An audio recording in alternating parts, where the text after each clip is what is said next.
வலிக்குது. இந்த தேர்ல போற நாய் வரை என்ன இப்படி கச்சிச்சு. ஐயோ அம்மா வலிக்குதம்மா. கால கீழே கூட வைக்க முடியல.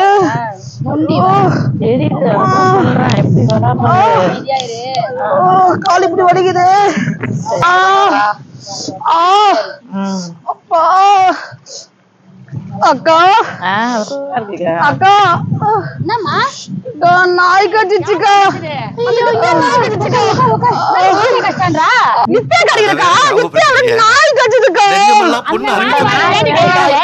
நாயக்க கை வச்சா நான் வந்து போனக்கா. எங்கடே கச்சிச்சு? கால தண்ணிக்குள்ள விட்டுருக்க. நீங்க உட்கார சொன்னீங்க. என்ன ஆட்டம் அந்த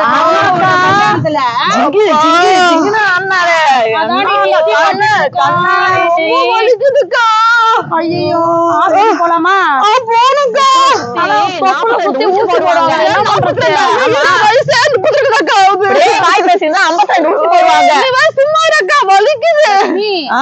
ஊர்ல அந்த மாதிரி ஒருத்தவங்க நாய் கடிச்சிச்சு.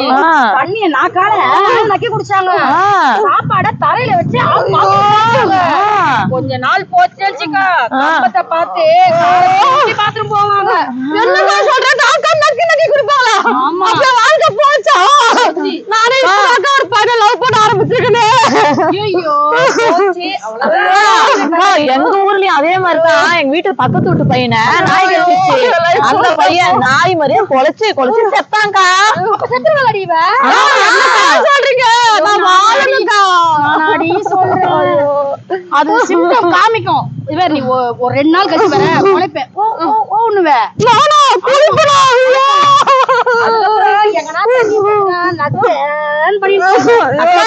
கண்ணாடி பெட்டில அரைச்சு வச்சிருவாங்க. வெளிய விட மாட்டாங்க. பயமா இருக்குக்கா. நீ லவ் பண்றியா? ஆமாக்கா. இப்பதாக்கா பையன் ரொம்ப நாளா வெயிட் பண்ணி எனக்கு இப்பதாக்கா மாட்டலானே.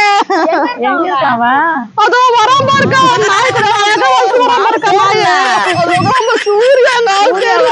சூர்யாவா? ஜோதிகா அந்த அம்மா. பூசணிக்கா மாதிரி இருக்குது. ஜோதிகாவா? சூர்யா அந்த நாய பத்திரமா பாத்துக்கோ. நல்லா கறியும் மீனையும் நல்லா வாங்கி போட்டு லெக் பீஸா வாங்கி போடு. அப்பதான் நான் உயிரோட இருப்பேன். அத பத்திரமா பாத்து சொல்ற. அந்த நாய் தாக்கா என்ன கடிச்சது. அந்த நாய் அவன கடிச்சது. அது பின்னாடி சுத்திங்க கிடக்குறான். அந்த நாய் சாகாம இருந்தாதான் நான் உயிரோட இருப்பேன். இல்லன்னா 48 நாளைக்கா. அந்த நாய பத்திரமா பாத்துக்கலாமான்னு சொல்லிட்டு இருந்தோம். அப்படியா? அந்த நாயை சாவச்சலாமா கேச்சு. அப்படி ஏமா சொல்ல போறோம்?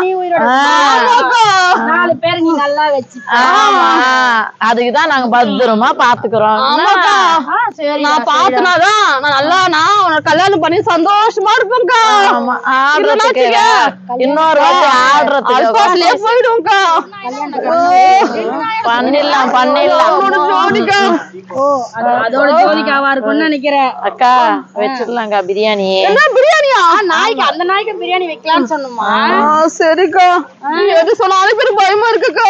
சரி உங்க சூர்யாவை கொஞ்சம் கூப்பிடுவா. சூர்யா சூர்யா இங்க வாய. அக்கா கூப்பிடுறாங்க. வாய் போட்டுலாமா? அக்கா அவனை கூப்பிட்டாங்கடா. அப்பா சூர்யா என்ன உன் ஜோதிகாக்கு ரஞ்சினிக்கு என்னவா நாய் கடிச்சிச்சு? பத்திரமா பாத்து சொல்ற நாய. ஐயோ பாவம்பா. இவளை கூட்டிட்டு ஹாஸ்பிடல் போப்பா சீக்கிரமா. நாய் மாதிரி கத்துறாங்க. பாத்து தூக்குப்பா. பாத்து உடச்சிருக்குது. ஆமா அக்கா. அக்கா அவளை இவ்வளவு பாடுபடுத்திட்ட நீ. ஆமா போன வாரம் என்ன மினுக்கு செயினி பாரு, கம்பளம் பாரு, அத பாரு, இத பாரு. என் நாத்தனார் வாங்கி கொடுத்தாயா, கொத்தனார் வாங்கி கொடுத்தாயா, மாமியார் வாங்கி கொடுத்தா. அந்த பீத்துறால 48 நாள் தூங்குவாளா? தூங்க விட மாட்டேன். ஆமாக்கா அது மாதிரிதான் பண்ணிக்கிட்டு இருந்தாலே. சரி நீ கூட ஒரு பட்டு புடவை எடுத்தேன்னு கேள்விப்பட்டேன். அக்கா நான் ஏன் பட்டு புடவை? நான் சுடிதார்லயே தான் இருக்கேன் நானு. நான் எப்ப பட்டு புடவை? நான் எப்போ மாடர்ன் ட்ரெஸ்ஸுக்கு மாறிட்டேன் நானு. அப்படியா? ஆமா. என்னக்கா நேத்து புடவை வாங்கினேன்னு கேள்விப்பட்டேன், அதான் கேட்டேன். நான் எங்க புடவை வாங்க? நான் இப்ப மாடர்ன் ட்ரெஸ்ஸுக்கு மாறிட்டேன். நீ என்ன புடவை வாங்கணும்னு சொல்ற? நான் எப்பவுமே மாடர்ன் ட்ரெஸ் தான். இவ எதற்கு ஒரு புடவை வாங்க முடியாது, ஒண்ணு ஒரு கட்சி கூட வாங்க முடியாது. மாடு வருதுடி கேட்டு ஏதோ நேத்து ரெடிமேட் ஜாக்கெட் வாங்கணும்னு சொன்னாங்க. ஐயோ